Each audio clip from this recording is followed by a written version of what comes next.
Hi everyone, I'm Matt Fuller. I'm the Public Services Librarian here at Leach Library. And today I'm going to be talking about a few book recommendations in the category of DIY projects. And for those of you that don't know, DIY is just an abbreviation for do it yourself. So these are projects that can be done at home without the help of anyone else. So the first book here, we have Decorating with Plants. This is an excellent book by Baylor Chapman. This is a 2019 release, so it's still relatively new. The book is divided into two main sections, the first of which is the go-to plant list, and the second section is a room-by-room guide. So part one goes through many various plants in alphabetical order and gives a lot of details on the plants. Some of these are care level, is this a difficult or an easy plant to take care of? The amount of light that the plant needs, how to water it, the size of each plant, and many other details. Important factors when getting started are which room are you looking to incorporate plants into? What style are you looking for, both in terms of the plant itself and also the atmosphere or environment that you're going for the room. How big is the plant? That's another thing to keep in mind. And perhaps most importantly, what kind of budget are you working with? So what to look for when buying a house plant? Well, you want to look at the leaves, and you want to avoid torn or wilting leaves. Notches and nibble holes can be a sign of insects, so you want to try to avoid that if possible. Another thing you want to look for is the grow pot. So make sure that the plant is a proportional size for the grow pot. And that the roots loosely fill the pot. You also want to look at the buds. If the plant is one which flowers, you just want to make sure that the buds are ripe but not fully open blooms. That way you can enjoy all different stages of the plant's maturation. Now part two, as I mentioned, is a room-by-room guide. So it looks at many possible rooms that you can incorporate houseplants into. Some of these include the living room, entryway, kitchen, dining room, bedroom, the kids' room, the home office, and the bathroom. Three things to consider that the author outlines here are you want to consider balance, placement, and vantage point. Now, when she's talking about balance, we're talking about the distribution of weight. And in this case, weight refers to the visual interest of the space. For placement, you want to consider how you'll be interacting with your plant and the distance you'll be from it. And for vantage point, some plants may be seen from above, better seen from above, while others look beautiful looking at from below. So that's just another important element that you want to think about before hanging the plant or before setting it wherever you're going to put it. So yeah, this book is heavily illustrated with very high quality photographs. I really like that element of it. As you can see, there's almost a photograph or two on every page. So I really like that. Very colorful book. And I also really enjoyed the simple yet effective format. Broken up into two main sections, each section with chapters that are very detailed. So this is a great book for anyone looking to buy houseplants or looking to kind of step up their game in terms of interior decorating with greenery.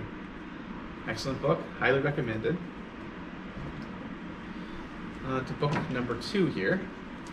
So this one is Build Stuff with Wood by Aza Christiana. And another cool thing about this book is it has a foreword by Nick Offerman. You may recognize that name. He's perhaps most famous for being an actor and comedian on the show Parks and Recreation. He's also known as a very talented woodworker. So he does the foreword to this book. The beginning of this book goes over some important information about safety gear. It stresses the importance of not only protecting your eyes, but protecting your ears. Damage to our ears is something that can happen kind of over the long term, so we're not always thinking about it every day. But when you're working with wood, you really do want to protect your ears. So that was just a great reminder to see. This book goes over a number of projects, which include a rolling workstation, a bottle opener, outdoor bench, cedar planters, a cutting board, coffee table, floating shelves, hanging lamp with the veneer shade, passive speaker for a smartphone, which I thought was a really interesting idea, and much more. The author says that he got 90% of the lumber needed for the projects in this book from his local home center. So I found that to be a very valuable piece of information. You won't need to go to many specialty stores. You can pretty much find most of the wood in your local home center. The author expressed a preference for cedar for most of these projects. And some of the things about cedar that he likes are, cedar is available almost everywhere in the country, first of all. It comes in all sizes. It comes in both rough textures and smooth.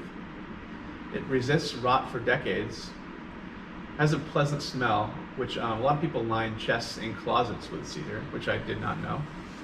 And lastly, it's not too pricey, so that's an important piece of information as well. This book, again, like the last one, is very heavily illustrated, perhaps even more so.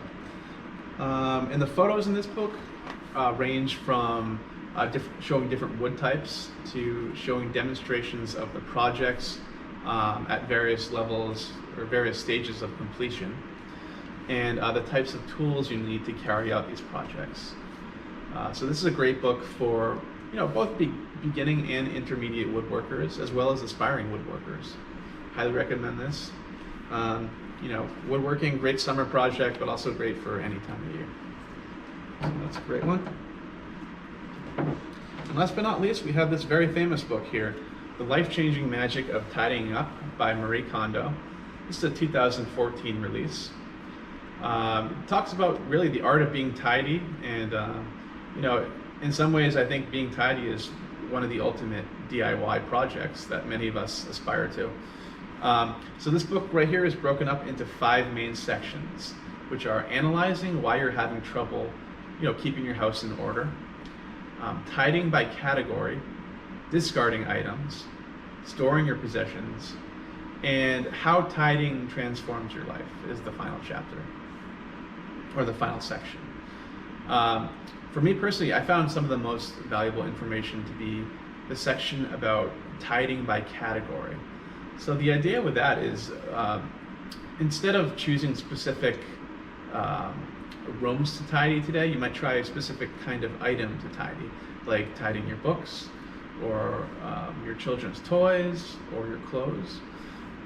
Many of us simply have too much stuff, and the excess stuff is either caused by neglect or ignorance, says the author. Tidying by category can really help you shed that ignorance. So I found that very valuable. The book is broken up into very short chapters within these 5 sections, which I love. It makes it accessible.